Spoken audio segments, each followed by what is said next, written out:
Maybe you've had a long spiritual journey, and if I said to you, what if you just dropped spirituality altogether? That sounds very weird to you, very confusing, because it sounds like I'm saying it was all for nothing and just go back to being a regular person. Now, that's not what I actually mean when I say drop all spirituality. It's actually the next step on your spiritual journey. Yes, it is the deepest step, and that's why most people don't even see it as a step. They see it as it was all for nothing. It was not all for nothing. Every single thing that you experienced was absolutely necessary. And maybe you're feeling stuck and lost after such a long journey because this is the next step, but it doesn't seem like a step. That's why you never take it. Don't worry if that was confusing. I'm going to explain this very carefully. So you could say that the entire spiritual journey is a journey out of the prison of the mind, also called the matrix, back directly into your body. Now, when people say these sorts of things, you might think, am I not in my body? Well, literally, yes, of course, you're in your body, but you're not fully in your body when you are always in your mind thinking, and even deeper than just thoughts is scenes playing in your mind. I'm sure you've experienced this. It's like you're watching a movie in your mind. A simple example of this is you're remembering an argument you had with someone. And there's so much emotion, there's so much energy in remembering that you could be at home sitting in your living room, but you're actually not in your living room in terms of your consciousness. You're watching a scene in your mind. So this means you're not actually in reality. You're giving your attention to an illusion happening in your mind because the fight is not happening right in front of you. It's over. So what I just described is someone being lost in the dreaming of their mind. I'm not talking about when you're asleep in your bed. I'm talking about you are awake, living your life, but in your mind, you're dreaming of something else. You're not really where you are physically. You could be in a park, but you're not actually in the park. You're giving attention to the dreaming of your mind, remembering something from the past, imagining you conquering something, achieving something in the future. This is dreaming in the mind. This is illusion. Now, the crazy thing is that spirituality and all of the concepts, they actually take you further and further into the mind. It doesn't take you further and further into the body. And that's what spirituality is actually about. That's what enlightenment is, physical embodiment, returning fully to the body, exiting the prison of the mind. And so all of these concepts like higher self and the soul and the afterlife, I'm connecting to realms, to spirit guides, to other dimensions. All of this is only ever happening in the mind. And so you're not physically embodying. You're going deeper and deeper into the mind, into illusion. So now what I want to do is read you what I sent someone that asked me a question. And basically the context is this. This person was saying, I watched your video saying there's no soul, there's no afterlife, there's no reincarnation, and it made me very uncomfortable, but I wanted to keep watching because something in me said, keep watching. And so now she feels lost and she feels like these concepts are not real. What do I do now? I feel absolutely lost. And so I want to read you the response that I sent this person because it really applies to everyone on the spiritual journey. And please bear with me, it's a little bit long, but I want to read it to you because I worded it very carefully and I'm not going to be able to word it exactly the same, so I want to read it to you. Okay, so I'm going to read it now. So I said, first, I want to say that feeling lost is literally a sign of spiritual progress. It's uncomfortable but necessary. Why? Because it is only the ego that believes in lies and is comforted by them.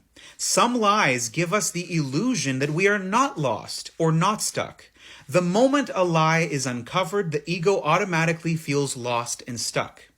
Even more important than knowing what your next steps will be is to be kind and gentle to yourself as you continue to look more deeply at your ego. You will continue to uncover more and more lies because I see that you are a courageous person and you are brutally honest with yourself. This means you dare to look truth in its eyes. This will take you very far on your journey. In those moments when you uncover a lie, the ego will make you feel like you were the biggest fool. Like, oh my God, I was so stupid to believe these things, or I should have been smarter. So allow those thoughts to happen, but realize that you did not do anything wrong. You are never a fool. It just feels that way. Now, in terms of the many spiritual concepts like the higher self and higher realms and the soul and all of these things, it's not even that they are completely false. The real issue is, why is there clinging to these concepts? There is clinging because we have all been raised since children to be lost in our minds, always thinking, imagining, remembering things that are not there. If you are walking on a street, but you are lost in thinking to the point that you are watching a scene in your mind, remembering you fighting with someone, you are literally not in reality. You are dreaming in the mind while reality is being ignored right in front of you. I used the example of a very small child, 1 or 2 years old, before they can think or speak. They are in the natural state. They are not lost in their minds yet. This makes them a healthy human being. There is no need for the higher self, for God, for the afterlife, for reincarnation, for psychic abilities. Why is there no need for these things? Because this beautiful child is still in reality. They are utterly alive and connected to their body. In this state, there is only physical reality, and it is experienced as the most magical, wonderful thing there is. A flower to a baby is miraculous. Looking at the clouds or even just touching dirt, all life is so incredible in its utter simplicity. When we lose our natural state, physical reality becomes very boring, mundane. This is very important for you to hear. This is why people get lost in spiritual concepts, because if they just look at reality and they are still so stuck in the mind, physical reality is very boring. That's why spiritual concepts are so interesting. So I'm going to say it again. When we lose our natural state, physical reality becomes boring, mundane.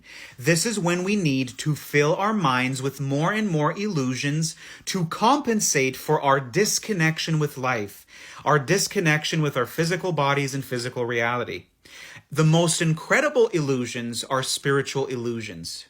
This is when someone thinks that sitting on their sofa at home is so boring, it's so meaningless. Only profound spiritual experiences, mystical experiences are seen as important. It's not important to a child because a child is still in reality. So I'm almost done. All spiritual experiences happen inside the mind without exception. The mind is more powerful than people realize. It can create the most incredible, profound experiences, and yet still, they are only ever happening in the mind. Now, as you continue to mature spiritually, you will feel lost again and again. So don't be so harsh on yourself. It's a brutal journey. Always be kind to yourself. Be gentle. It's okay. I didn't understand. It's no big deal. I'm doing the best that I can. I love myself even though I made a mistake. I love myself even though I'm scared. No matter what you're experiencing, always try to be gentle and kind to yourself. The last thing I want to say is when your eyes are open to more truth, sometimes we want to take radical action immediately, and that's not always a smart thing to do. So let me give you an example. I was watching a live on YouTube. This was Artem Boytsov's channel. This is a spiritual teacher that helped me really, really deeply to see through many, many deep lies of the ego. And so he had a guest on, and she basically said, I've been fooling myself that I've been healing people directly and I've been charging for this, and now I'm feeling lost because I have bills to pay, I have a car, I have a house, and I realize that all of that is illusion. What do I do now? And Artem gives such an incredible answer. He says, but wait a minute, don't be so hard on yourself. First, there was still value that you were giving to those people, but now that you realize that it's an illusion, if you still really enjoy helping people on the spiritual journey, you can continue to do that work, but now it's not going to be you healing them, it's you assisting in a more deep, meaningful way with more integrity. So that gives you an understanding that yes, you could have a very deep illusion and you realize, oh my God, this is not true, but it doesn't mean that you can't change, you can't shift what you're doing. You can still do the same thing, but now you're doing it from a place of more integrity. You can change how you're helping people. So I thought that was an incredible example, and I hope this helps you understand that when you go through changes, you have to kind of calm down and not think that it's an emergency. Just breathe and think about it.